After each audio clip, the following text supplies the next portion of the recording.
Welcome to Episode 3 of Nonfiction for Life, the podcast with authors who write compelling true stories and books with great ideas for living well. I'm your host, Janet Perry, and today we'll be talking to Rick Peterson, author of Crunch Time, How to Be Your Best When It Matters Most. Rick was born with baseball in his DNA. His father, Pete Peterson, was the Pittsburgh Pirates farm system director and later became their general manager. Rick played for the Pirates and after a short career became a pitching coach. He's most noted for being the pitching coach for the Oakland A's during the Moneyball era and also for the New York Mets and the Milwaukee Brewers. People have come to Peterson for his unique use of biomechanical research, as well as psychological principles that help pitchers improve their pitching motions. He knows how to help a pitcher in crunch time. And today we'll be talking to him about the secrets he captures in his book that he co-wrote with Judd Hoekstra. Welcome to Nonfiction for Life, Rick. Thank you for being with us today. Oh, my pleasure. My pleasure, Janet. We're interested, first of all, I'm interested in some of the nicknames that you got as a pitching coach. They called you the Jacket because you always wore a jacket during the games. But your other nickname is the Professor. Talk about that. You know what? I'm not even really sure how these nicknames, who even starts these nicknames. But, I guess maybe just because of the fact that, I was always, I was always like a pioneer, always looking to study and it seemed like I was in my career, I was always in the right place at the right time when a lot of these things, came about. In 1989, I was the Double-A pitching coach for the Chicago White Sox, and the Double-A team was in Birmingham. And this was, again, 1989. This was early in my career, and it was my first year with the White Sox. And the White Sox were going in a direction that, they were really progressive. And about a week or two before spring training was over, I had a note in my locker that the general manager wanted to see me in his office. And I was just like, oh, geez, they normally don't ask the Double-A pitching coach to come meet with the GM. And so anyway, I came in, and it was Larry Himes, and he said, listen, Rick, when you get to Birmingham, Dr. Andrews has opened up the American Sports Medicine Institute lab solely for the study of the biomechanics of the pitching delivery to reduce the risk of injury and to enhance performance. And you're going to start taking our pitchers into the lab to get biomechanical analysis. So, after the meeting was over, I walked out of his office and, as you know, growing up in a baseball family, I was a traditional old school baseball thinker, if you will, at that point in my career. Mm-hmm. And I was walking through the hallway, nobody was around, and I'm saying to myself, Jesus Christ, like, what the heck did I get myself into? This isn't baseball. And yeah, right. And I was the first uniformed person to ever walk in that lab. And it was a real challenge for me, having my degree in psychology. And during those same years, I co-directed the sports psychology program for the White Sox. So it was like literally like going to grad school, if you will, in professional baseball. Mm-hmm. And it was a real struggle for me to study, biomechanics and kinesiology. It wasn't like my flavor of what I was really interested in. I was more interested in behavioral science. So Dr. Fleisig who ran the lab, we would start getting these analysis back of our pitchers, and he'd say, Rick, listen, his stride length is too short, and his arm is late at foot contact. The bend of the knee is too firm at foot contact, and it's collapsing at ball release, and his hip rotation velocities are only 400 degrees per second. I said, really? I said, what the heck does that mean? I have no idea what that means. And well, that was your so beginning then with biomechanics. Yeah, it was my beginning, and I was the pitching coach in Birmingham for 3 years. And it took me every bit of 3 years, literally, before the apple fell off the tree. And I said, "Oh, geez, this is gravity. Like I get this now. I understand it." And then I understood what to do with it, and that really became the platform of our pitching development program, getting analysis of our top pitchers, and that really transcended on a few years later, in being in Oakland. And when I came to Oakland, Oakland was terrible. They were last in the league in the American League. Their pitching was last. And Billy Beane brought me in, to Mm-hmm. put a pitching program in. Yeah. And Well, I can then see why they you called know you the professor. You came with some really intense knowledge, scientific knowledge, which hadn't been part of the baseball world probably. And writing the book you're totally right. writing the book Crunch Time is evidence that you are still teaching people. You and Jed Hoekstra co-wrote this book together, and tell me, is it fair to say that reframing is the key skill that you teach in your book Crunch Time? It is. It really is, and that really came about because we actually hired a branding expert, Mark Levy, who's written a couple bestsellers of his own, and and and Mark was a huge Mets fanatic. So Mark knew probably more about my career than I knew about myself, and so when we started collecting all the material for the book, story after story and experience after experience, and Mark said, Rick, he said, your coaching style is reframing. That's what you do. And Mm-hmm. I said, wow. I said, I never really thought about it that way. So I said, but you're exactly right. I mean, So that's he gave you really the my word. mind. He really, well, we've always used the word, but I never looked at myself as that was my coaching style. Mm-hmm. I didn't really recognize it, exactly as, so to speak, as a reframe strategy. Well, let's But when I talk really about thought that then. about it, Let's talk about hmm what hmm reframing is for our listeners. I've read the book, of course, and really like what you teach about this. And I like that it's transferable to people who aren't pitchers, just all of us who have moments where we have what we would call crunch time. So let's talk about what reframing means, first of all. Here's a quote from the book. You say, "It's not about pretending everyone is perfect and positive. It is about finding different ways of interpreting a less than ideal situation." So maybe you can just give a quick example of how you've done that with a pitcher in baseball. hmm well, I think the best way to really to say this is the fact that reframing a pressure situation is to really try to look at it from a different perspective. So, for example, let's say a pitcher walked the leadoff batter. That's not a good thing, and everybody's like, "Geez, how can you walk the leadoff guy?" Well, now you have the opportunity to get two outs with one pitch. You didn't have that opportunity on the first hitter, because Ah, if you can throw a pitch, yeah, if you can throw a pitch to induce a ground ball, you now can get two outs with one pitch. So hmm, you've increased your probability of getting more outs with each individual pitch. I mean, so that's a way, and probably like outside of pitching, um, Super Bowl is probably one of the most watched sporting event in the world probably. mm-hmm. And here the Patriots are down 28-3 at halftime, and Tom Brady comes into the locker room and grabs and gets his team together and said, guys, we have the opportunity right now to have the greatest Super Bowl comeback win in the history of the Super Bowl. Hmm. He reframed it to look at it as an opportunity, Right, and right. people, and so right. So reframing is not only used to change a pressure situation from a threat to an opportunity, but reframe is also used for innovation, which we didn't go into depth at all into the book or really even talk about into the book. But people that are huge innovators, they're reframers. Right. That's what they do, They see and they're they see highly. the Mm-hmm. possibilities. So if you go back like years ago, AOL was the first real company that said, okay, we're going to provide internet access and we're going to sell internet access basically. Well, the CEO of Google came along and said, you know what, we're going to give internet access away. We're going to sell advertising. Mm-hmm. I mean, they totally reframed the whole internet space. And now, Google's one of the top companies in the world, basically because they're innovators. They reframed how business was done. Right. That's a good example. Okay, so there's three things that can plague just about anyone, but especially pro athletes. You name them as fear, worry, and doubt. And in hmm your book, you talk about overcoming those those feelings.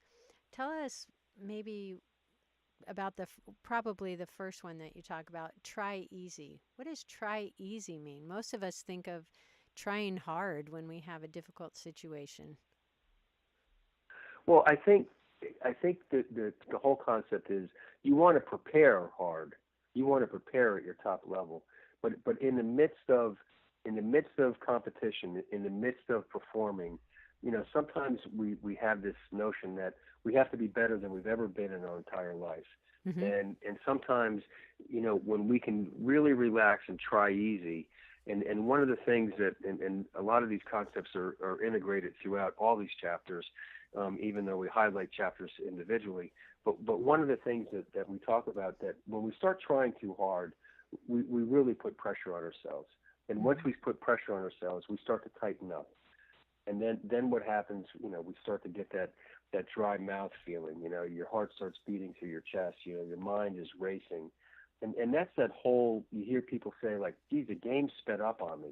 The game didn't speed up. The game is being played the exact same speed it's always been played. Mm-hmm. Your mind sped up on you.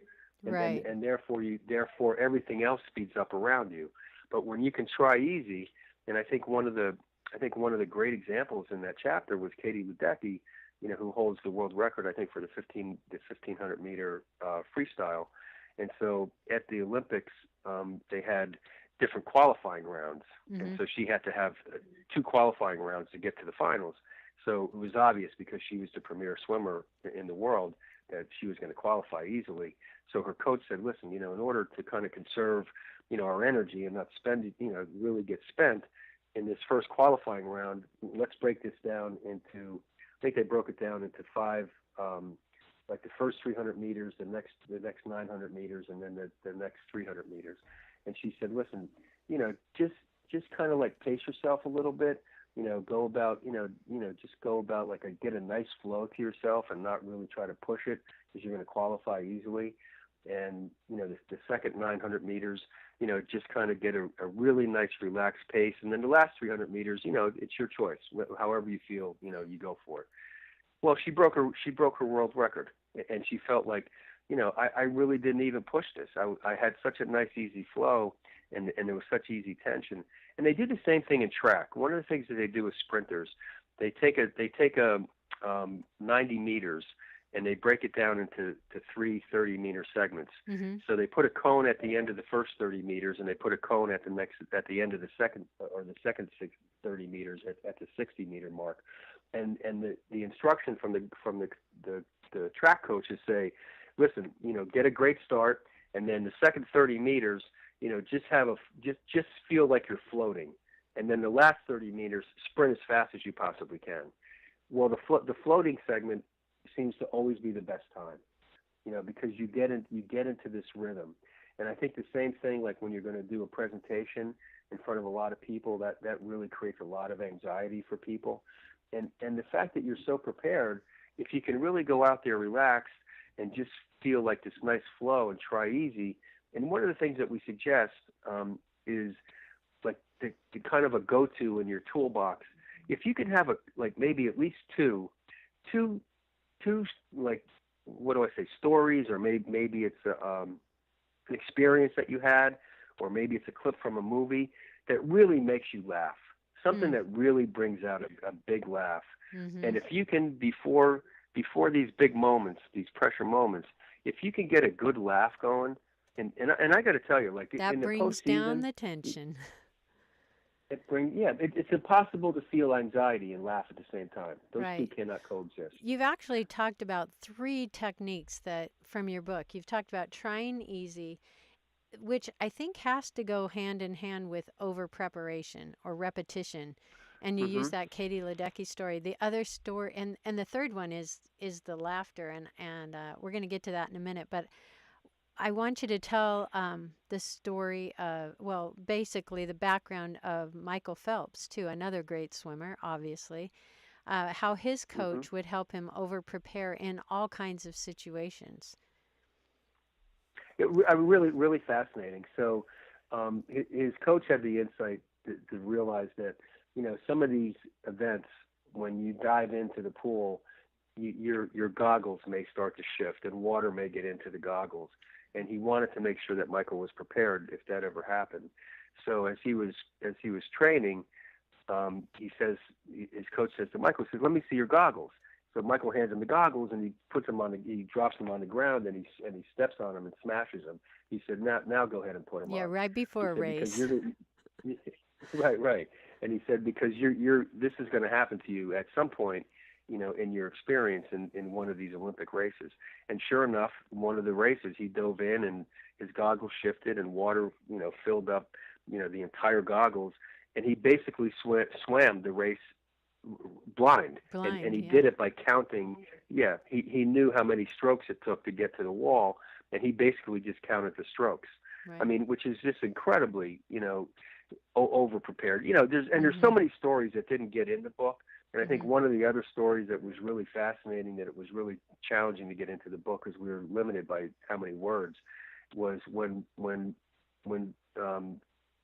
Tiger Woods, when he first started to play the Masters, he collected footage, or had somebody do it for him. He collected footage of historically all these master events, and looked at different pin placements on Thursday through Sunday. And typically they put the pin placement in a certain place on Sunday. And he looked at all these putts from different angles to look at how these putts were gonna like move, towards the hole. What kind of break there was going to be in them. That's the kind of preparation. Right. I met a gentleman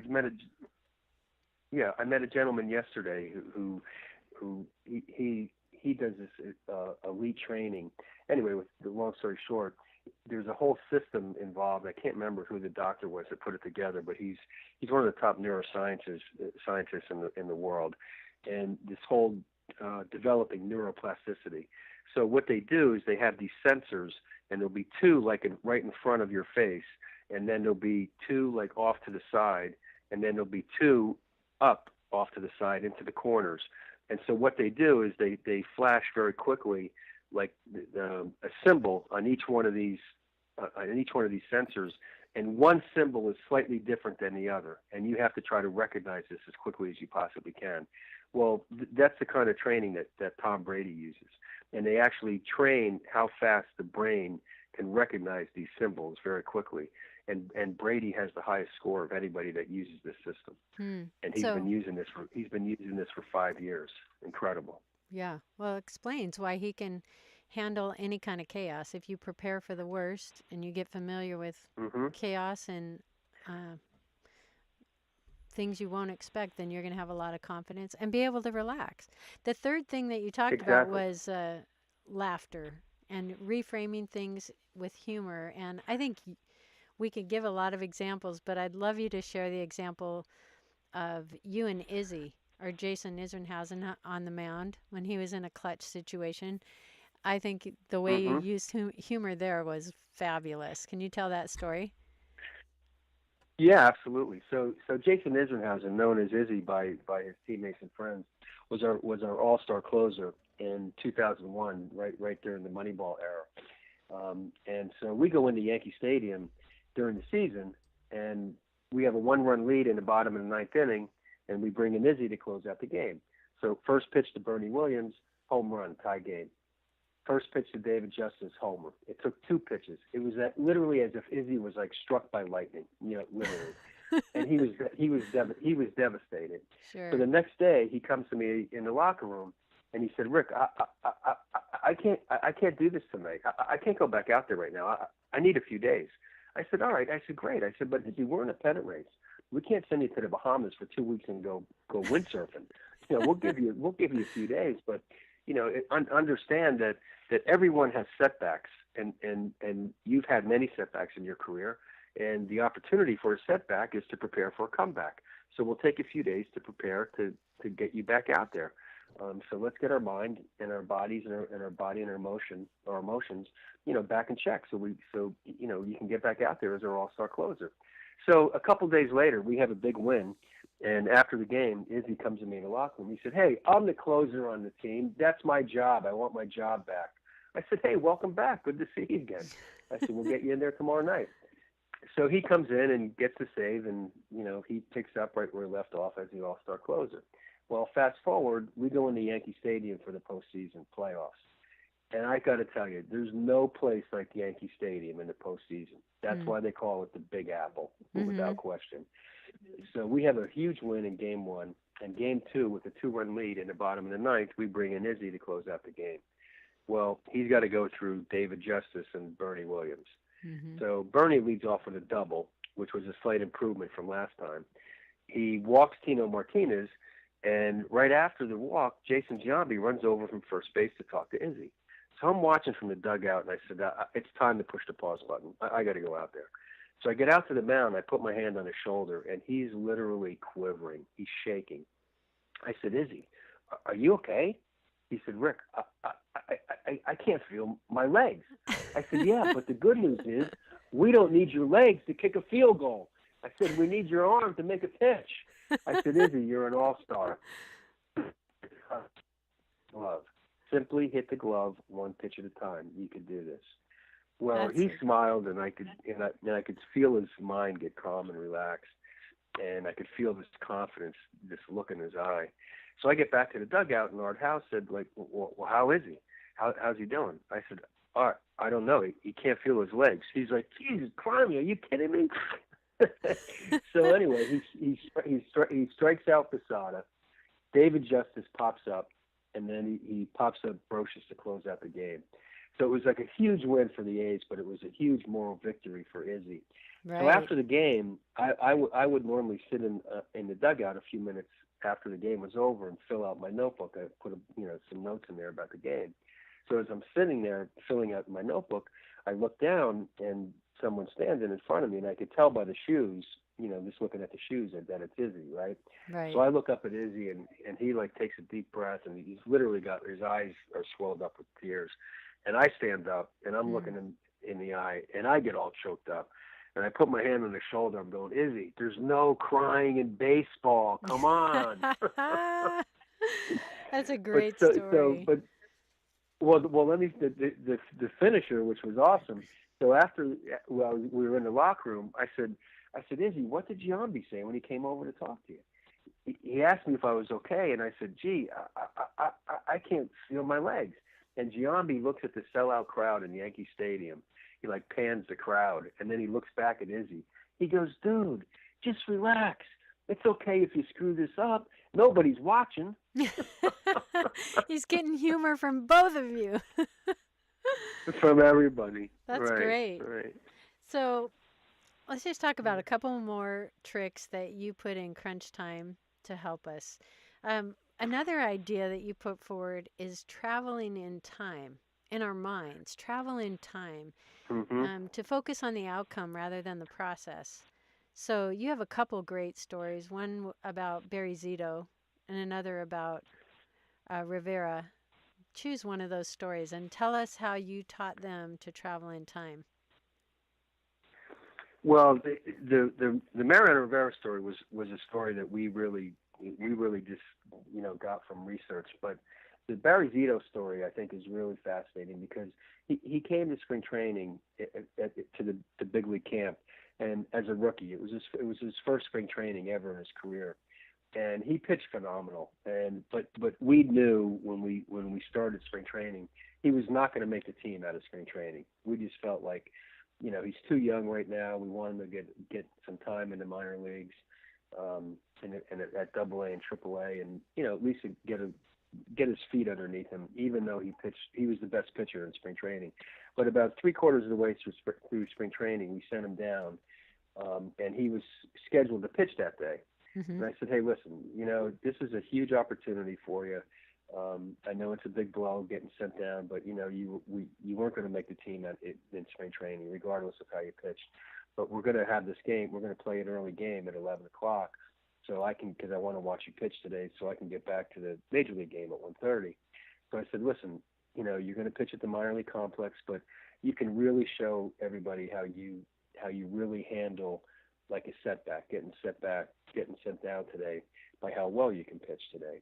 Well, he pitched 6 innings and I think gave up 1 hit. I mean, he was absolutely phenomenal. Wow. And it really showed everybody. It was like on field 2 at the minor league complex with his 4 fields. And so he really kind of showed everybody, listen, I can handle this. I'm mature enough to deal with this.